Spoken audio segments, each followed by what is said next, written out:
사랑의 아버지 하나님 감사합니다. 오늘도 말씀 주시면 감사합니다. 주님께서 저희 계시해 주신 그대로 더하거나 빼지 않고 그대로 전할 수 있도록 인도하시고 또한 우리 받는 그리스도인들도 주님께서 말씀하신 그대로 더하거나 빼지 않고 그대로 받을 수 있도록 전하는 받는 우리 모두에게 아, 하나님께서 자비와 은혜를 베풀어 주시옵소서. 모든 말씀 우리 주 예수 그리스도 이름으로 기도드립니다. 아멘.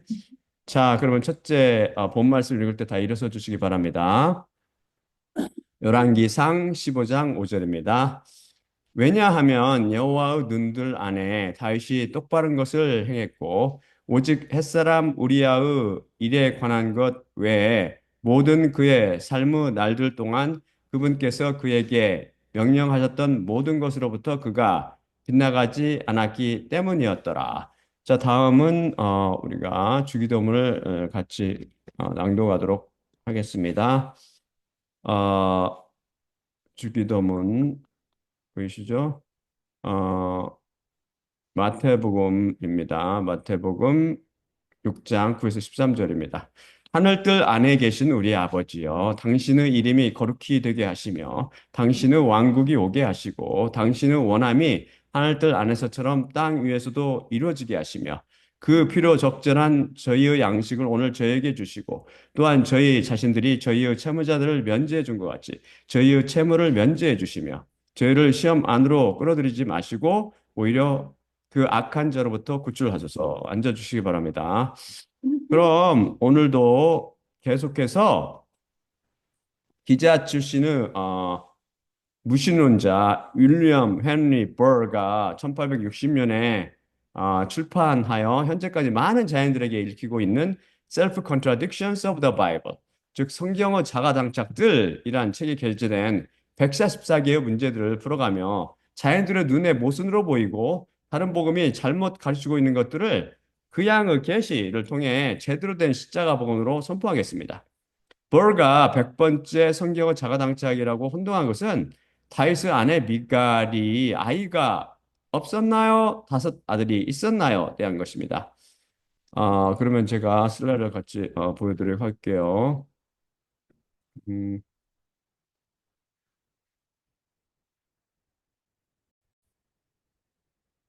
먼저 미갈이 아이가 없었다. 이것은 사무엘하 6장 20에서 23절입니다. 그리고 다윗이 그 집을 축복하기 위해 돌아왔는데 미갈 사울의 딸이 다윗을 만나려고 나갔으며 말했으니 오늘 이스라엘의 왕이 어떻게 영광을 드러냈는지요. 오늘 그의 노예들의 여자 노예들의 눈들에게 드러내짐이 가치 없는 자들 중 하나의 드러내짐 같았나이다. 그러자 다윗이 미갈한테 말했으니 여호와의 백성 위에 이스라엘 위에 나를 지도자로 임명하시려고 내 아버지보다 그리고 모든 그의 집보다 나를 선택하신 여호와 앞에 내가 있었으며 또한 여호와 앞에서 내가 뛰놀았노라. 그리고 이것보다 더 내가 경멸받으며 내 눈들 안에 또한 내가 말했던 여자 노예들의 생각 안에 내가 나타날지라도 그들과 함께 내가 영광 받아야 하리라. 그러므로 미갈 사울의 딸에게 그녀에게 그녀의 죽음의 날까지 사내 아이가 없었더라. 사무엘 하 6장 20에 23절이었죠. 그다음에 미갈에게 다섯 아들이 있었다. 이거는 사무엘하 21장 8에서 9절입니다. 미갈이 한테 결혼해서 어떤 아들을 낳는지 잘 들어보세요. 그리고 왕이 아이의 딸 리스바가 사울에게 낳아준 두 아들들 알모니와 무비보셋, 미갈 사울의 딸이 무홀랏 사람 바르실레의 아들 아드리엘에게 낳아준 다섯 아들들을 취하였더라. 그리고 기브온 사람들에게 그가 주었더니 그들이 그 산 안 여호와 앞에서 사지를 깨뜨려 전시한 후 일곱을 함께 떨어뜨렸고 추수 날들에 처음 날들 안에 보리 추수 시작에 그들 자신이 죽임을 당했더라. 어, 버는 미갈이 죽는 날까지 아들이 없었다는 사무엘하 6장 23절 말씀과 미갈에게 아들이 다섯 있었다는 사무엘하 21장 8절 말씀이 서로 모순이라고 혼동하며 이 주장을 펼쳤습니다. 혼동한 것은 벌뿐 아닙니다. 원문을 변개시켜 사울의 딸 이름을 원문에도 없는 메랍으로 바꾼 번역본들은 한국 가톨릭 교회 공용 성경과 한글 흠정역 두 번역본들을 뺀 개역 성경 등을 비롯한 모든 한글 번역본들 및 ESV를 비롯한 영역본 3분의 1 정도는 이 성경들이 다 그냥 오역해 버렸죠. 만들어서 메랍을 집어넣었다고요. 제가 가진 모든 히브리어 사본들 및 셉터 진단까지 포함하여 다 뒤져봤으나 거기에는 메랍이라는 이름이 전혀 없고 다 하나같이 미할 bat 샤울 즉 미갈 사울의 딸이라고 증언하고 있습니다. 번역자들이 창녀 포도주에 취해 논리적으로 헤아리고 판단한 후 원문을 변개시켜 버린 것이죠. 그럼 메랍은 누구입니까? 제가 보여드릴게요. 사무엘상 14장 49절입니다.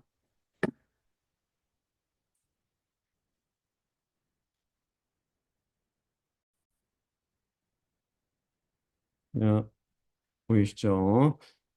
그리고 사울의 아들들은 요나단과 이스유와 말기수아였고 그의 딸들의 두 이름, 첫째 딸의 이름은 메라압이었고 작은 딸의 이름은 미갈이었더라. 그런데 왜 자연인들은 방금 읽은 사무엘하 21장 8절을 원문이 버젓이 미갈이라고 증언하고 있는 것을 무시하고 사울의 큰딸인 메랍이라고 변경시켰을까요? 제가 보여드릴게요. 다음 슬라이드. 사무엘상 18장 17에서 21절입니다.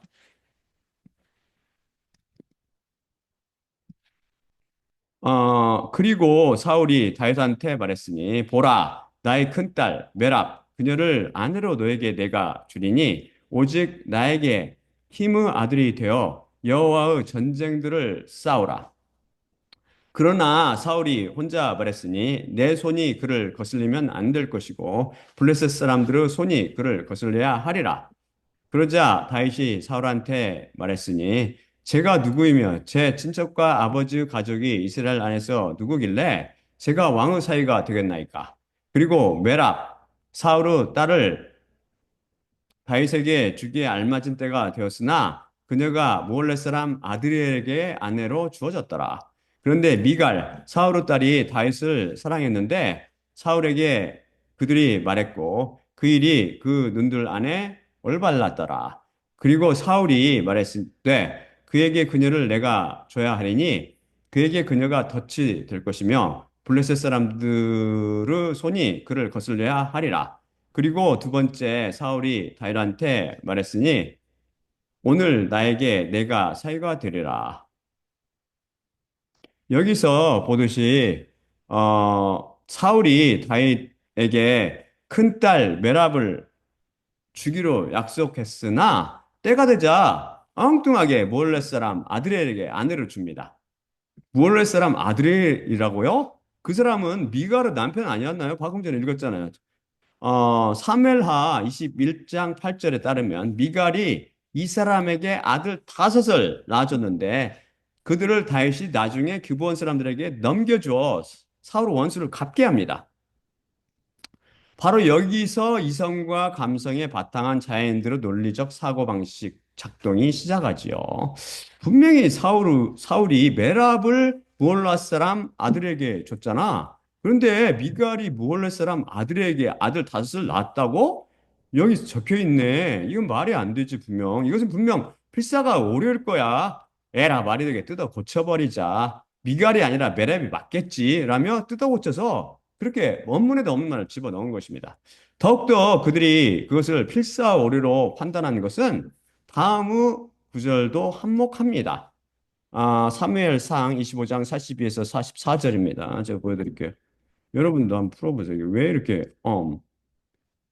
성경이 이렇게 온통 페이지 뒤죽박죽처럼 보이는지. 어,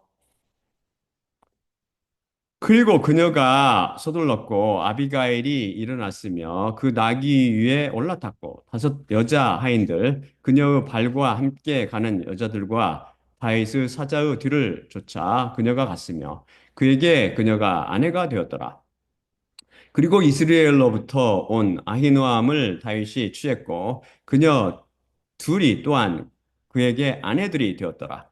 그런데 사울이 그의 딸 다윗의 아내를 갈림으로부터 온 라이스 아들 발디에게 주었더라.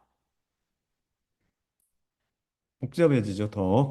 제대로 듣고 계신다면 여러분이 사무엘상 25장 44절이 증언하듯 다윗이 사울을 피해 망명 생활을 하고 있을 때 사울이 다윗에게 아내를 줬던 자기 작은 딸 미가를 갈림 출신의 라이스라는 사람의 아들 발디에게 아내로 줘버립니다. 이것을 통해 사울이 어떤 양심의 소유자였는지 엿볼 수 있죠.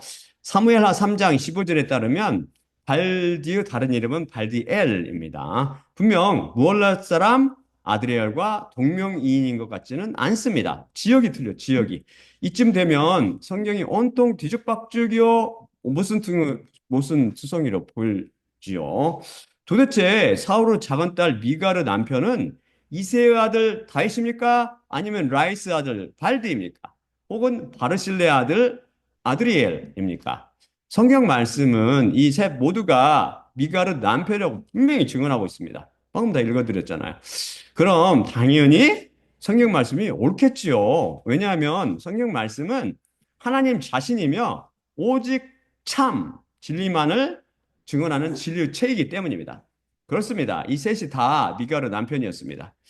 이 수수께끼는 오직 성경을 3차원적으로 보는 눈이 있어야 풀 수 있습니다.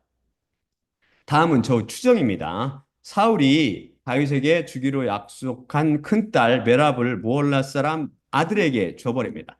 그런데 메랍이 아들을 전혀 낳지 못하자 사울은 다시 다윗의 아내였던 그녀 딸 미가를 그에게 주지요. 마치 라반이 그 두 딸인 레아와 라헬을 야곱에게 줬던 것 같이 한 아버지 두 딸들을 한 사람에게 한 아내로 주는 것은 지어낸 예의가 아닙니다.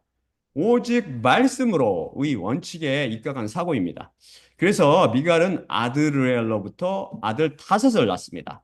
다섯 쌍둥이를 한 번에 낳았는지 쌍둥이를 섞어 낳았는지 그냥 정상적인 아들들 따로 낳았는지는 모르지만 모두 다섯을 낳습니다. 그런데 그 남편 아드르엘이 죽게 됩니다. 이스라엘에서는 유교 영향이 강한 아시아 나라와 달리 남편이 죽으면 여자가 남편으로부터 해방되어 다른 남자와 결혼할 수 있습니다. 로마서도 그렇게 증언하고 있잖아요. 바로 다윗이 아내로 취한 아버지가 아민, 다윗이 아내로 취한 아비가일은 그 남편 나발이 죽자마자 바로 다윗의 청을 들어 그의 아내가 됩니다.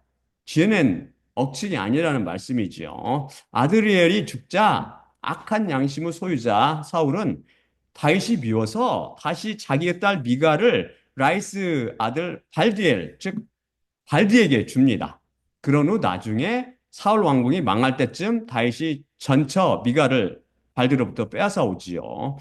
그리고 다시 다윗의 아내가 된 미갈이 다윗과 함께 동침했는지는 모르지만 그녀는 아드리엘에게 다섯 아들을 낳아준 후 다윗에게 아들을 낳아주지 못하지요. 한편 다윗이 여호와의 언약궤를 다윗성 곧 예루살렘 성에 모셔오며 이스라엘 사람들과 함께 기뻐합니다. 다윗은 너무 기뻐 속살이 드러나도록 덩실덩실 춤을 추는데 그것이 이로부터 나지 못한 미가루 눈에는 천하고 수치스럽게 비쳤습니다. 그래서 다윗이 궁으로 돌아오자 그에게 오늘 이스라엘 왕이 어떻게 영광을 드러냈는지요. 오늘 그 여자 노예들의 눈들에게 드러내짐이 가치 없는 사람들 중 하나의 드러내짐 같았나이다. 라고 비방합니다. 이에 다윗이 여호 백성 위에 이스라엘 위에 나를 지도자로 임명하시려고 내 아버지보다 그리고 모든 그의 집보다 나를 선택하신 여호와 앞에 내가 있었으며 또한 여호와 앞에서 내가 뛰놀았노라. 그리고 이것보다 더 내가 경멸받으며 내 눈들 안에 또한 내가 말했던 그 여자 노예들의 생각 안에 내가 낮아질지라도 그들과 함께, 그들과 함께라는 건 다 이스라엘 사람들, 춤을 췄던 이스라엘 사람들과 함께 내가 영광 받아야 하리라 라고 답변해 줍니다.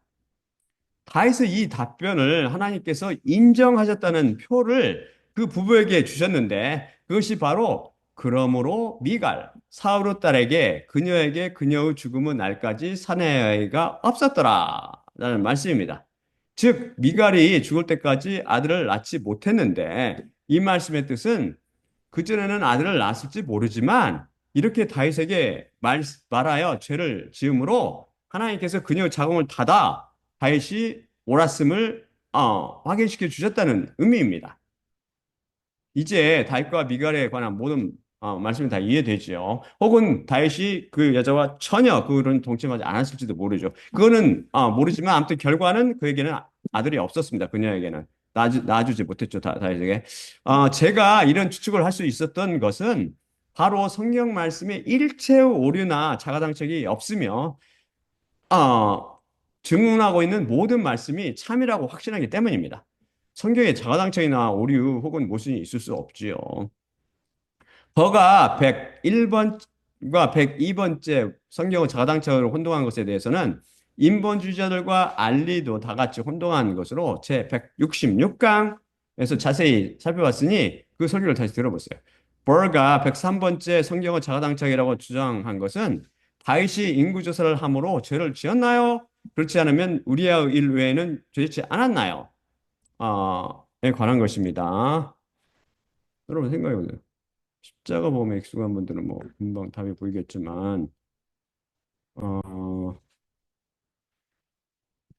봅시다. 같이 다윗이 인구조사를 함으로 죄를 지었다. 사무엘하 24장 10절. 그리고 그 백성을 그렇게 그가 센 후 다윗의 마음속이 그를 때렸고 다윗이 하나님한테 말했으니 제가 행한 것으로 크게 제가 저지었나이다.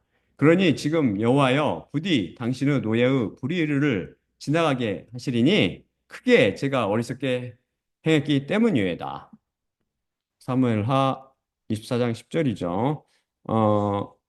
그 다음은 다윗이 우리아의 일 외에 죄짓지 않았다. 이것은 열왕기상 15장 5절입니다. 왜냐하면 여호와의 눈들 안에 다윗이 똑바른 것을 행했고 오직 햇사람 우리아의 일에 관한 것 외에 모든 그 삶의 날들 동안 그분께서 그에게 명령하셨던 모든 것으로부터 그가 빗나가지 않았기 때문이었더라. 그런 문제가 풀리세요? 문제가 풀려야 됩니다. 이거는 십자가 복음 익선. 제 166강에서 살펴봤듯이 다윗은 두 차례의 인구 조사를 시행함으로 죄를 지었으며 이에 대한 채무를 지게 되어 각각의 죄에 대한 하나님께로부터 훈육이 형벌의 형태로 나타납니다. bur는 보는 눈이 없어 이 인구 조사와 우리의 아내 바세바를 간음하고 우리아를 죽인 것만을 다윗의 죄라고 생각하지만 제가 보기에는 그가 많은 죄를 지었습니다. 우선 아내를 여럿 거느린 죄입니다. 다윗은 왕이라 여자를 여럿 두어도 죄가 아니라고 착각하면 안 됩니다. 모든 인류는 율법 심판대 앞에 다 동등합니다.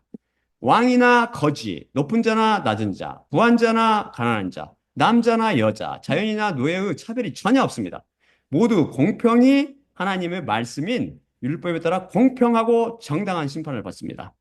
다음 말씀드릴게요. 마태복음 19장 5에서 6절입니다.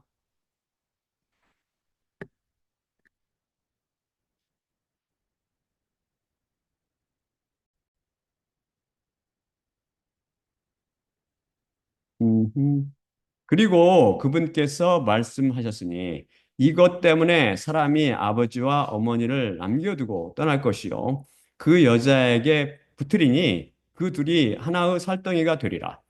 그러므로 더 이상 둘이 아니요 하나의 살덩이니라. 따라서 하나님께서 짝지어 주신 것을 인간이 떼어놓으면 안 되느니라.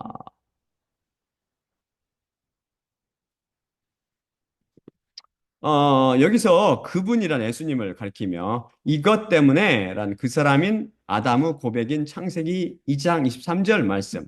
이것이 지금 내 뼈들로부터 온 뼈요, 내 살들로부터 온 살로 이것에게 그것이 여자라 불리게 되리니 남자로부터 이것이 취해졌기 때문이라 라는 말씀 때문입니다. 여기 창세기 말씀이 분명히 증언하듯 이샤, 즉 곧 여자라는 단어 자체가 이sh 비슷하잖아요. 이샤, 이sh 곧 남자로부터 난 존재, 곧 남자를 위해 태어난 존재라는 뜻입니다. 정확히 말해 남자를 위해 남자로부터 태어나서 남자를 조력하는 존재인 것이죠. 사탄 사상인 인본주의와 여건주의에 물든 여러분이 이해하기 힘들지 모르지만 이것은 명확히 하나님께서 여자를 창조하신 이유입니다. 그래서 자매 여러분은 남자를 위해 태어난 존재임을 자부하며 감사하십시오. 그것이 하나님께 영광 돌리는 것입니다. 나가서 무슨 일을 하는 게 하나님 돌리는 게 아니라고요. 그게 하나님께서 창조하신 본래 목적에 맞게 사는 것이니까요. 창녀의 포도주에 취한 상태로 이것을 이해하기는 쉽지 않을 것입니다. 곰곰이 묵상해 보세요. 똑같은 이유로 예수님의 여자, 곧 교회와 그 구성원들은 둘째 아담, 곧 여호와 예수 그리스도를 위해 태어난 존재들입니다. 맞지요? 이제 보다 잘 이해가 되나요?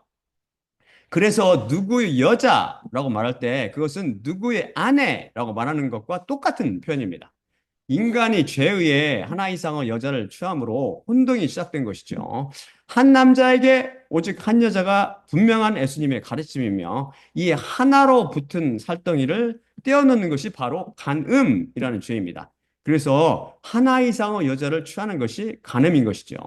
그래서 예수님께서 마태복음 5장 27에서 28절을 통해 그것이 말씀하신 것을 너희가 들었나니 너희는 간음하지 말지니라. 그러나 내 자신이 너에게 이르니 그녀를 성적으로 간절히 원하며 여자를 보는 자마다 이미 그 마음속에서 그녀를 간음하였느니라 라고 말씀하셨던 것입니다.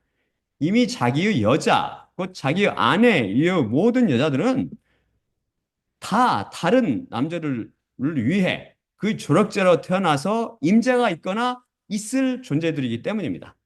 예수님의 이 말씀이 보다 더 잘 이해가 되지요.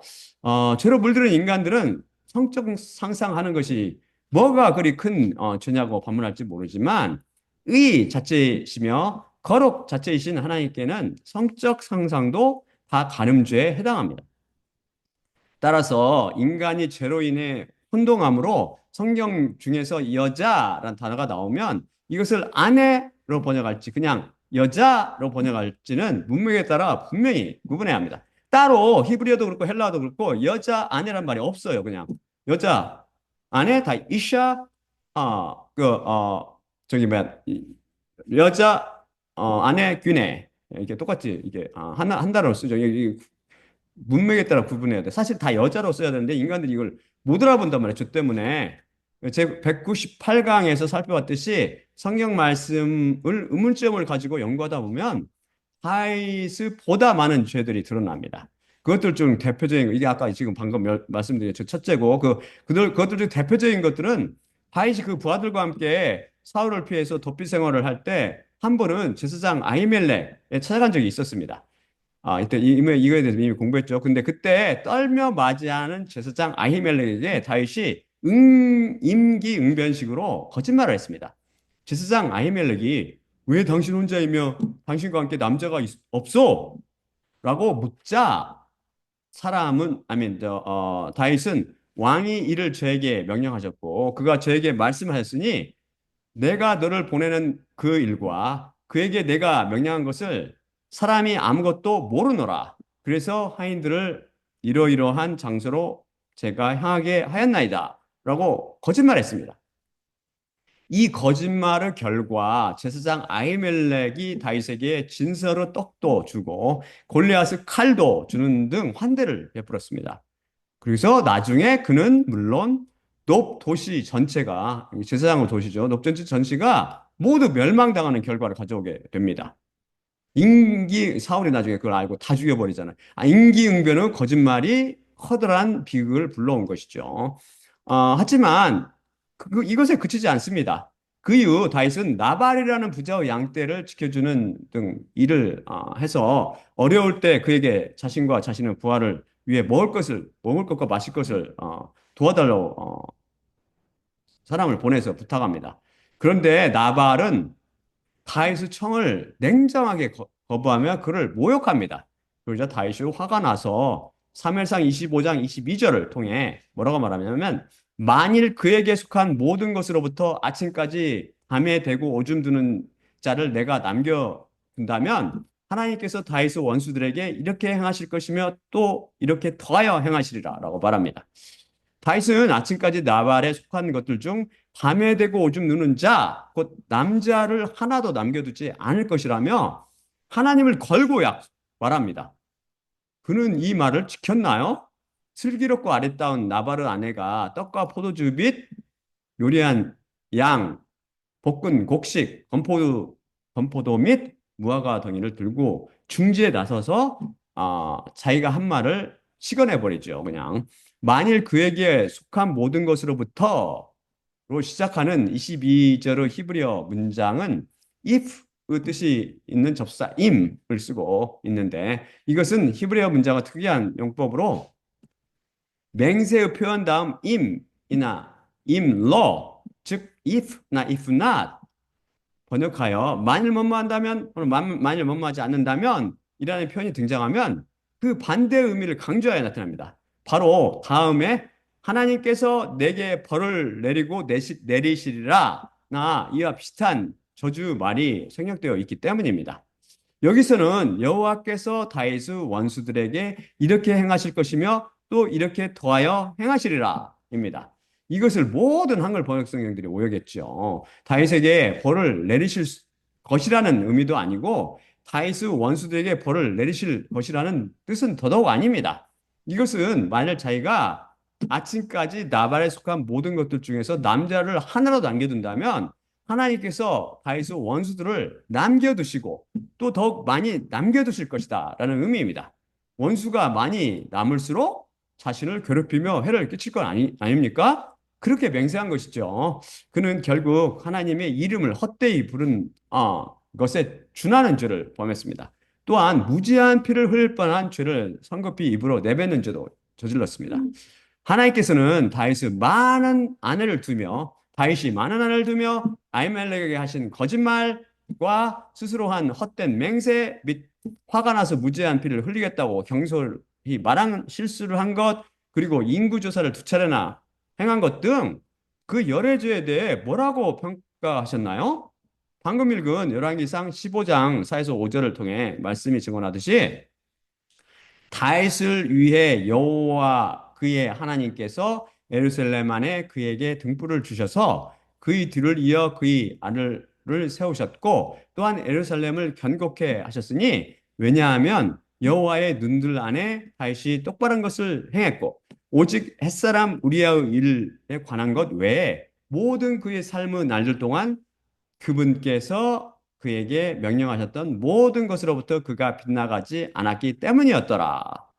이게 어찌 된 일이죠? 의 자체이신 하나님께서 왜 당신 자신의 율법에 따라 심판하시지 않고 이것을 전혀 언급하시지 않으시죠? 다 까먹으신 것인가요? 뭐가 이 말씀을 서로 자가당착이라고 보는 이유는 믿음의 비밀도 십자가의 능력도 전혀 모르기 때문입니다. 열왕기상 15장 5절이 증언하듯 하나님께서는 인구조사를 비롯한 다른 모든 죄들은 다 언급조차 아니하셨고 오직 햇사람 우리아의 아내를 간음하고 우리아를 죽인 것을 지적하십니다. 왜 그러시죠? 다윗은 성전 안에 있었던 자, 곧 예수님의 십자가 그늘 안에 있던 그리스도인이었기 때문이죠. 그래서 다윗 안에 있던 피에 담가진 말씀에 의해 그가 우리처럼 때로 거짓말도 하고 헛된 맹세를 했어도 그것을 다 덮어주시고 위로 간주해 주신 것입니다. 그 채무가 그 믿음을 통해 예수님의 피에 의해 깨끗하게 치러졌고 처리되었기 때문이죠. 그것이 십자가를 통해 활동하는 믿음의 기막힌 비밀입니다. 그래서 성경은 여호와의 눈들 안에라는 표현을 쓰고 있습니다. 인간과 마귀 및 율법 보기에는 그것들이 죄로 보일지 모르나 하나님 보시기에는 그것들이 다 덮어져서 죄가 아닌 의로 간주됐다는 의미지요. 그럼 우리아의 아내를 간음하고 우리아를 죽인 간음죄와 살인죄는 처리되지 않았나요? 당연히 용서되었습니다. 이에 대해서는 제 34강에서 살펴봤죠. 그를 대신해서 그의 아들이 죽었습니다. 즉, 아들로 비유되는 예수님께서 그의 간음죄와 살인죄를 몸에 짊어지시고 십자가에 못 박혀 돌아가신 것이죠. 이것을 우리는 은혜라고 부릅니다. 예수님의 피에 덮임을 받는 것이 바로 참된 은혜입니다. 그래서 예수님의 피가 없는 곳에는 은혜가 임하지 않으며 피 없는 십자가를 전하는 다른 복음을 통해서는 절대 은혜도 따라서 죄사함도 구원도 없는 것이죠. 십자가를 전하지 않으며 예수님의 피가 없는 다른 복음에서 도망쳐 나오십시오. 이 말씀을 통해 하나님 앞에서는 모든 죄가 다 똑같은 것이 아니라 크고 작은 죄가 있다는 진리를 알 수 있습니다. 그냥 묻어버릴 죄도 있고 반드시 지적해 주시고 싶은 큰 죄도 있는 것이죠. 어떤 죄는 피로 용서되지 않는 거대한 죄도 있습니다. 그것은 바로 용서의 근원인 십자가를 경멸하는 죄, 십자가를 이루신 성령님을 거역한 죄라고 살펴봤습니다. 죄 짓는 것을 심히 두려워하기 바랍니다. 다른 복음은 죄를 심각하게 취급하지 않습니다. 모두 예수님의 피로 용서되었고 되었으니 걱정하지 마. 라는 것이죠. 죄란 우주를 창조하신 전 우주의 주인이신 여호와 예수 그리스도 피로만 그 채무가 탕감될 수 있는 정말 두렵고 커다라며 끔찍하고 더러운 것입니다. 버가 104번째로 혼동한 성경의 자가당착처럼 보이는 문제는 다윗의 죄에 대한 형벌이 7년의 기근이었나요? 3년의 기근이었나요? 하는 것입니다. 이것도 제 166강에서 설명해 드렸듯이 설명해 드렸는데 그 설교를 다시 들어보세요. 버가 105번째 모순이라고 혼동한 것은 다윗이 700명의 마병을 취했나요? 7,000명의 마병을 취했나요? 에 관한 것입니다. 이것은 자연인 알리도 혼동했고 이에 대한 풀이는 제 181강에서 정확히 설명해 드렸습니다. 그 설교를 다시 들어보세요. 자연인들은 절대 성경을 이해 못한다고요. 그러니까 결론은 자연인들은 절대 성경 이해 못합니다. 이해한다고 착각하지 마십시오. 버가 106번째 모순이라고 우긴 것은 다윗이 타작마당을 은 50세겔에 샀나요? 금 600세겔에 샀나요? 하는 것입니다. 이것은 성경 속의 사건을 3차, 0차원이나 1차원으로 보고 3차원으로 보지 못하는 자연들이 흔히 혼동하는 바입니다.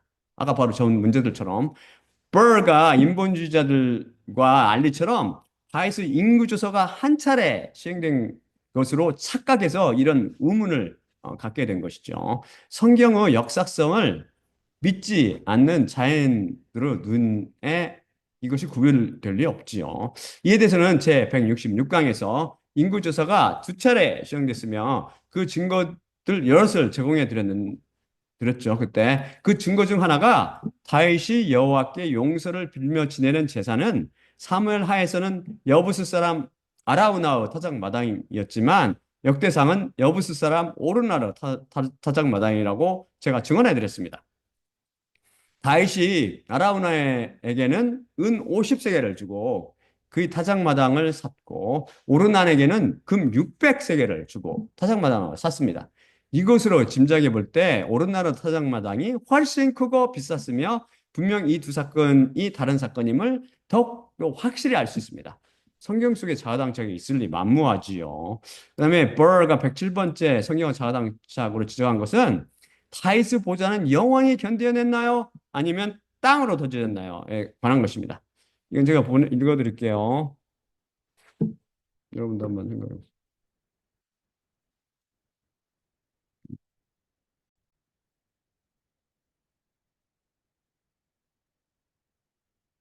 먼저 다윗의 보좌는 영원히 견디어내리라 하는 것으로 시편 189편 34에서 37절입니다. 나의 언약을 내가 모독하지 않을 것이며 내 입술들어 나가는 것을 내가 바꾸지 않으리라. 한 번 나의 거룩함에 의해 내가 맹세했나니 만일 다윗에게 내가 거짓말할 것이라면 그의 씨가 영원할 것이며 또한 그의 보좌가 내 앞에서 해가 트리라. 달처럼 영원히 그것이 확고하며 증언은 창공에 견고하니라. 셀라. 다음은 다윗의 보좌는 땅으로 던져졌다. 이것은 시편 이어지는 구절이죠. 사실 89편 38에서 45절입니다. 그러나 당신 자신께서 당신의 메시아에 대해 거절하셨고 거부하셨으며 노하셨나이다. 당신의 노예의 언약을 물리치셨고 그의 왕관을 땅으로 던져 당신께서 모독하셨나이다. 그의 모든 벽들을 당신께서 부수셨으며 그의 요새들을 폐허로 당신께서 바꾸셨나이다. 모든 길을 지나가는 자들이 노력했으며 그 이웃들에게 그가 이방이 였나이다. 그의 원수들의 오른손을 당신께서 높이셨으며 모든 그의 원수들을 당신께서 기뻐하게 하셨나이다. 또한 그 칼의 숫들을 당신께서 뒤집어 놓으셨으며 그가 전쟁 중에 당신께서 서지 못하게 하셨나이다. 그의 순수함으로부터 당신께서 그가 그치게 하셨으며 그의 왕관을 땅으로 당신께서 던지셨나이다. 그의 청년의 날들을 당신께서 짧게 하시며 그의 위에 수치로 당신께서 쌌나이다. 셀라. 어, 처음 것은 시편 89편 34, 37절을 번역한 것이고 둘째 것은 그에 바로 이어지는 시편 89편 38에서 45절을 번역한 것입니다. 하나님께서는 다윗과 일방적인 언약을 맺으십니다. 하나님께서 다윗의 모든 원수들을 부서뜨리셔서 다윗이 궁궐에서 평안하게 살게 되자 그가 예언자 나단을 통해 하나님의 집, 그 성전을 짓고 싶다고 말합니다. 이에 대해 하나님께서 사무엘하 7장 4절에서 16절에 걸쳐 나단의 꿈을 통해 나타나셔서 소위 다윗의 언약을 선포하시며 그것을 전달하게 하십니다. 다윗의 언약을 요약한 것이 시편 89편 3에서 4절입니다. 보여드릴게요.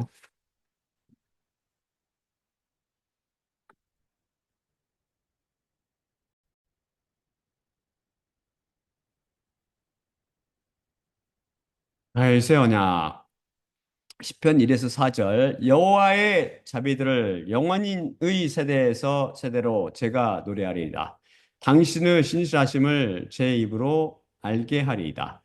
제가 말했사오니 자비는 영원히 하늘들에 세워질 것이며 그것들 안에 당신의 신실하심을 당신께서 경고케 하시리라. 내 선택한 자를 위해 언약을 내가 맺었으니 내 종 다윗에게 내가 맹세했노라.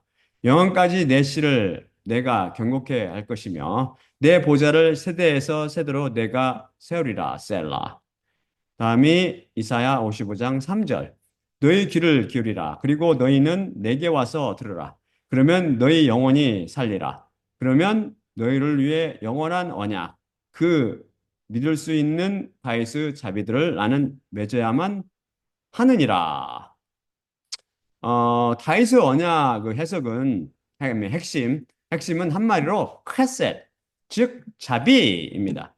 주님께서 헤셋을 자비로 번역하셨죠. 이게 신약에서 자비가 뭐라고 했죠? 우리가 마땅히 받아야 할 것을 받지 않는 것, 곧 우리의 죄, 즉 채무에 대한 대가로 형벌, 곧 둘째 사망인 지옥불에 던져져야 하는데 이것을 면제받는 것입니다.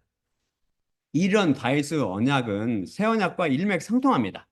죄에 대한 대가가 왜 형벌의 형태로 치러지지 않느냐 하면 예수님의 피로 그 채무가 치러졌고 이로부터 난 이후 죄는 새 언약의 피로 그것이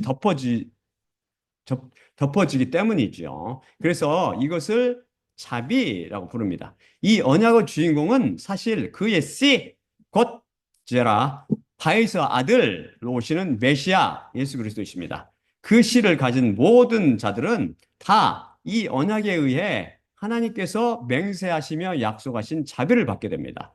이사야 55장 3절의 영적 의미는 예수님의 음성인 십자가 보험에 귀를 기울이는 자는 그 영혼이 살 것이며 그럴 때 하나님께서는 스스로 맹세하신 바에 따라 그와 함께 다윗의 언약, 그 다윗의 자비들을 맺으셔야만 합니다. 이 코어터티브로 되어 있죠.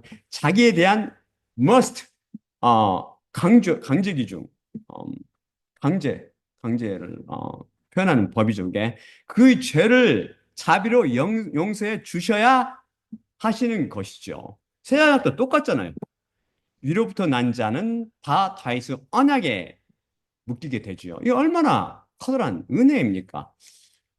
시편 89편 34에서 45절을 다시 한번 살펴봅시다. 이게 무슨 일인지 제가 설명해 드릴게요. 이거 도대체 왜 무슨 일인지. 음, 나의 언약을 내가 모독하지 않을 것이며 내 입술들의 나가는 것을 내가 바꾸지 않으리라. 한 번 나의 거룩함에 의해 내가 맹세했나니 만일 다윗에게 내가 거짓말할 것이라면 그의 씨가 영원할 것이며 또한 그의 보좌가 내 앞에서 해가 뜨리라. 달처럼 영원히 그것이 확고하며 증언은 창공에 견고하니라. 셀라. 그러나 당신 자신께서 당신의 메시아에 대해 거절하셨고 거부하셨으며 노하셨나이다. 당신의 노예의 언약을 물리치셨고 그의 왕관을 땅으로 던져 당신께서 모독하셨나이다. 그의 모든 벽들을 당신께서 부수셨으며 그의 요새들을 폐허로 당신께서 바꾸셨나이다. 모든 길을 지나가는 자들이 노래하겠으며 그의 이웃들에게 그가 비방이 되었나이다. 그의 원수들의 오른손을 당신께서 높이셨으며 모든 그의 원수들을 당신께서 기뻐하게 하셨나이다.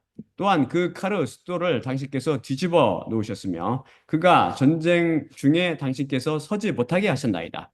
그의 순수함으로부터 당신께서 그치게 하셨으며 그의 왕관을 땅으로 당신께서 던지셨나이다. 그 청년의 날들을 당신께서 짧게 하시며 그의 위에 수치로 당신께서 쌌나이다. 셀라. 하나님께서는 시편 89편 34절 37절을 통해 다윗의 언약에 대해 스스로 맹세하시며 이 언약을 결코 깨뜨리시거나 변개하시지 않으실 것이라고 확증하였습니다. 그런데 이어지는 구절을 통해 갑자기 그러나 당신 자신께서 당신의 메시아에 대해 거절하셨고 거부하셨으며 노하셨나이다. 당신의 노예의 언약을 물리치셨고 그의 왕관을 땅으로 던져 당신께서 모독하셨나이다. 라고 언조가 바뀌며 벌가 지적했듯이 마치 하나님께서 다윗의 언약을 스스로 깨뜨리신 것처럼 말씀하십니다. 이 시편 89편을 자세히 읽어보면 다윗에 대한 이야기처럼 들리며 시편 89편 20절이 내 종 다윗을 내가 발견했고 내 거룩의 올리브유로 그를 내가 기름 부었노라 라고 증언하기에 38절을 The Emphasized Bible 하나 빼고 다 모든 번역성 경들이 Your Anointed나 Your Anointed One 즉 당신의 기름 부은 자라고 번역했지만 이것은 소문자 Anointed One 이것은 사실 제가 번역했듯이 원문 그대로 메시아하인 당신의 메시아가 메시아잖아요. 메시아하 당신의 메시아라는 뜻이죠. 메시아라고 축자적으로 번역해야 한다고 생각합니다. 여기서 당신의 기름 부은 자란 the anointed one 대문자 곧 메시아 바로 메시아 예수 그리스도를 비유하고 있기 때문입니다. 그렇지 않으면 그 다음 구절인 그러나 당신 자신께서 당신의 메시아에 대해 거절하셨고 거부하셨으며 노하셨나이다. 당신의 노예의 언약을 물리치셨고 그의 왕관을 땅으로 던져 당신께서 모독하셨나이다. 가 해석이 안 됩니다. 하나님께서 다윗의 왕관을 땅으로 던져 모독하신 적이 결코 없으셨기 때문이며 다윗의 언약을 폐하신 적이 결코 없으시기 때문이죠. 사실 이것은 이 시편은 다윗으로 대표되는 유다 왕조에 대한 예언으로 볼 수 있습니다. 이것이 정확히 유다의 멸망을 예언하고 있기 때문입니다. 하지만 유다 왕조가 멸망하면 그 씨는 남아 있을지 모르지만 우리 예수 그리스도 그 계보를 통해서 배웠지만 그 보좌는 대가 끊기게 되어 그 보좌가 영원할 것이라는 다윗의 언약이 깨지게 되지요. 이 어찌된 일인가요? 이 속에는 더 큰 비밀이 있습니다.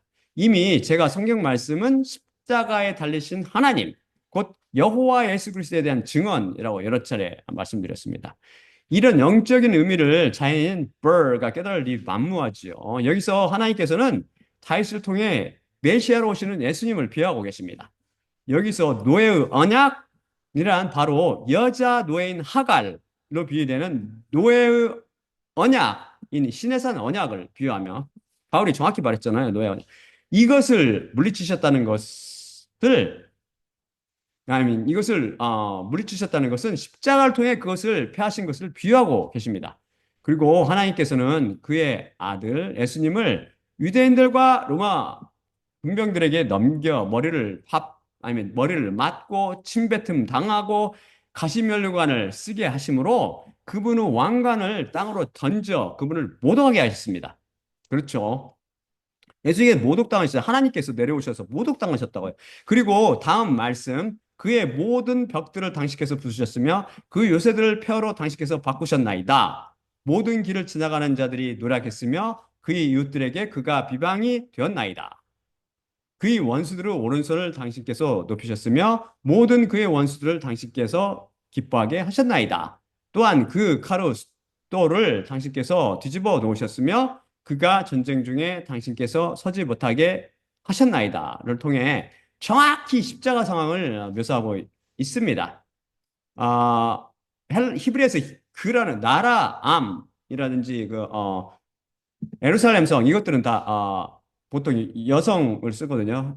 근데 여기는 남성으로 나오고 예수 그리스도를 뜻한다는 말입니다. 이게 그 벽돌과 요새들이란 예수님의 겉옷과 속옷을 비유하고 있습니다. 그리고 모든 길을 지나가는 자들이 누락했다는 것은 길이신 예수님을 잠깐 만난 로마 병정들이 그분의 겉옷과 속옷을 제비 뽑아 취하는 것을 비유하며 그의 이웃들에게 비방이 되었다는 것은 예수님을 쫓던 자들이 타 등을 돌리고 그분을 욕하는 것을 비유하고 있습니다.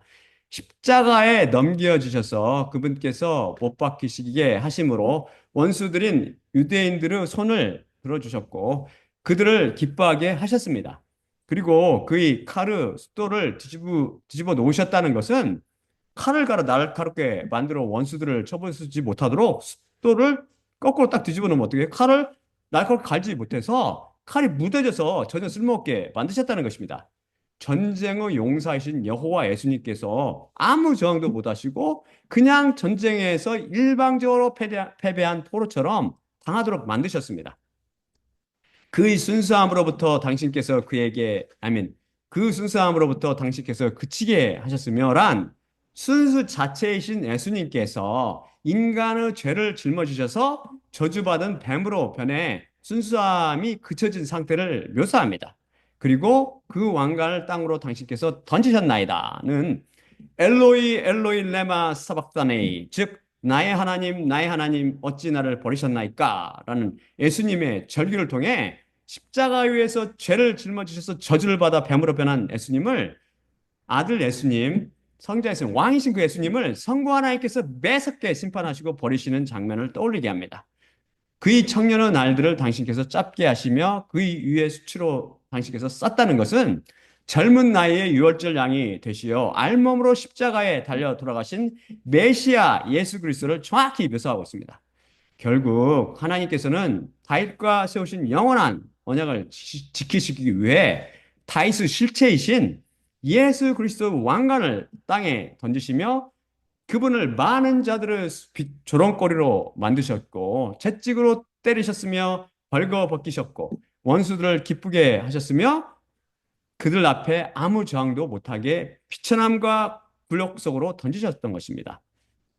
쉽게 말해 자연들에게 자가당착으로 보이는 말씀 속에 이런 놀라운 비밀이 숨겨져 있었던 것이죠. 그래서 성경 말씀은 오직 그 양의 계시를 받은 그리스도인들만 그 비유를 깨달으며 그 속에 감추어진 우리의 메시아, 곧 예수 그리스도를 찾아낼 수 있는 것입니다. 여러분이 시간을 내어 시편 89편을 다시 음미하며 읽어보십시오.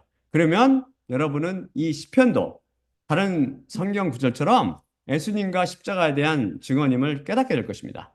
저는 이 구절을 번역하며 그 속에 십자가에 못 박히신 하나님을 발견하고 그분의 사랑에 감동되어 눈시울을 붉혔습니다.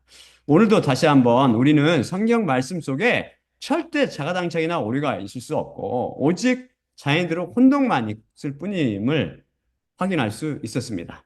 이제 성경 말씀의 오묘함이 느껴지십니까? 그러면 마지막으로 고린도전서 11장 23에서 26절을 읽고 마치도록 하지요.